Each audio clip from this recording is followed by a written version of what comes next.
Hello बच्चों, क्या आप क्लास 10th के स्टूडेंट हो? क्या आप क्लास 10वीं के छात्र एवं छात्राएं हो?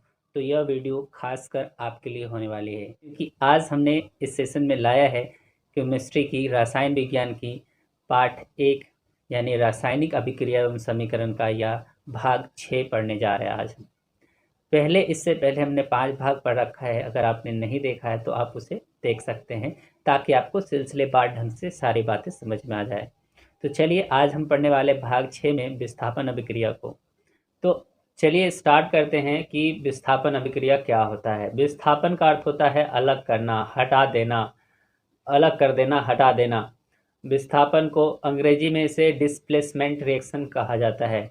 तो डिस्प्लेसमेंट दो तरह से होता है, एक सिंगल डिस्प्लेसमेंट होता है तथा एक डबल डिस्प्लेसमेंट होता है। यानी कि जो विस्थापन अभिक्रिया है उसे ही एकल विस्थापन अभिक्रिया कहा जाता है, तथा एकल विस्थापन अभिक्रिया जिसमें एक ही तत्वों का दूसरे यौगिकों के साथ हटाकर उसमें जुड़ जाना ही एकल विस्थापन कहलाता है। लेकिन जब दो दो यौगिक अपने आयनों का आदान प्रदान आपस में करके जुड़ेंगे, तब वहाँ पे द्विविस्थापन कहा जाएगा। तो सबसे पहले अभी हम जानेंगे सिंगल डिस्प्लेसमेंट के बारे में, यानी कि एकल विस्थापन। आप देख सकते हैं टॉपिक हमने लिख रखा है यहाँ पे, ताकि टाइम वेस्ट ना हो।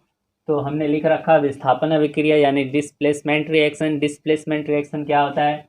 जब कोई एक तत्व दूसरे तत्व को उसके यौगिक से विस्थापित कर देता है। यानी कि जब कोई एक तत्व दूसरे तत्व को उसके यौगिक से विस्थापित कर देता है। तो आप समझेंगे, तो आपको समझना है तत्व क्या होता है और यौगिक क्या होता है। ये हमने पहले पिछले वीडियोज़ में बता रखा है। अगर आप ये नहीं जानते तो जाकर उसे देख सकते हैं। तो चलिए हम एक एग्जाम्पल लेते हैं। तो अब आप देख सकते हैं यहाँ पर हमने एक क्रियाकलाप किया है कि एक बीकर लिया है और बीकर में हमने लोहे का कील डाला है। लोहे के कील डालने से क्या हुआ है कि पहले कॉपर सल्फेट के विलयन का रंग नीला था, लेकिन जब हमने लोहे का कील इसमें डाला कॉपर सल्फेट के विलयन में, तो विलयन में कुछ देर रखने के बाद जब हमने विलयन से लोहे का कील निकाला तो इस विलयन का रंग हरा हो गया। यानी कि इस क्रियाकलाप के द्वारा हम यह समझ सकते हैं कि यहाँ पर लोहा जो है कॉपर से अत्यधिक क्रियाशील है, जिसके कारण कॉपर को विस्थापित कर दिया गया है, तांबे को विस्थापित कर दिया गया और लोहा उसकी जगह खुद आ गया है। तो आप इसे समीकरण से कैसे समझेंगे? तो समीकरण से समझने के लिए कॉपर सल्फेट का विलयन लेते हैं, ये कॉपर सल्फेट का विलयन है, और उसमें लोहे का कील डालते हैं।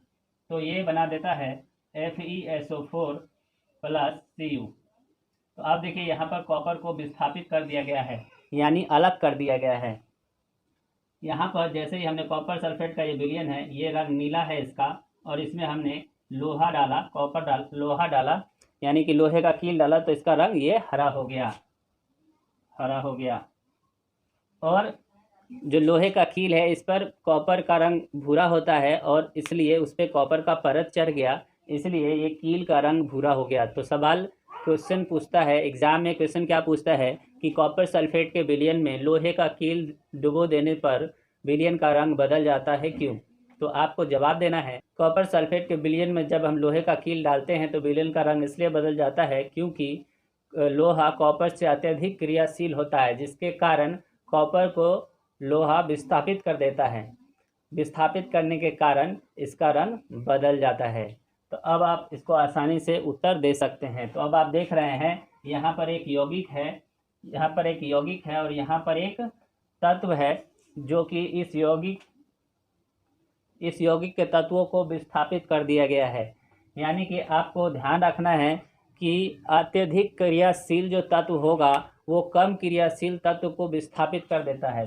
तो अब आप देख सकते हैं कि कैसे हमने एक उदाहरण, एक क्रियाकलाप के जरिए हमने समझा कि विस्थापन अभिक्रिया क्या है। इसके कुछ और एग्जाम्पल हम लेते हैं। यहाँ पर हमने 2 उदाहरण और लिया है जो एकल विस्थापन का उदाहरण है। आप देख सकते हैं यहाँ पर एक तत्व है और यहाँ पे एक यौगिक है। तो जिंक जो है कॉपर से अधिक क्रियाशील होता है, और यहाँ पे जो है लेड है, पीबी को हम लेड कहते हैं, प्लम्बस यानी लेड यानी शीशा। तो यहाँ पे देख सकते हैं कि जिंक हो या लेड हो या फिर आयरन हो, यह कॉपर से अत्यधिक क्रियाशील होने के कारण कॉपर को विस्थापित कर दिया गया है। तो इस प्रकार से आप ये 2 और एग्जाम्पल आप याद रख सकते हैं एकल विस्थापन अभिक्रिया में। तो एकल विस्थापन अभिक्रिया में क्या होता है मैंने उदाहरण के तौर पे आपको समझा दिया है। आई होप कि आपको समझ में आई होगी। तो इससे सवाल एग्ज़ाम में कैसे पूछा जाएगा, इससे एग्ज़ाम में सवाल आता है कि क्या होता है जब जिंक की अभिक्रिया कॉपर सल्फेट से कराई जाती है। तो आपको आगे उत्तर लिखना है कि क्या होता है।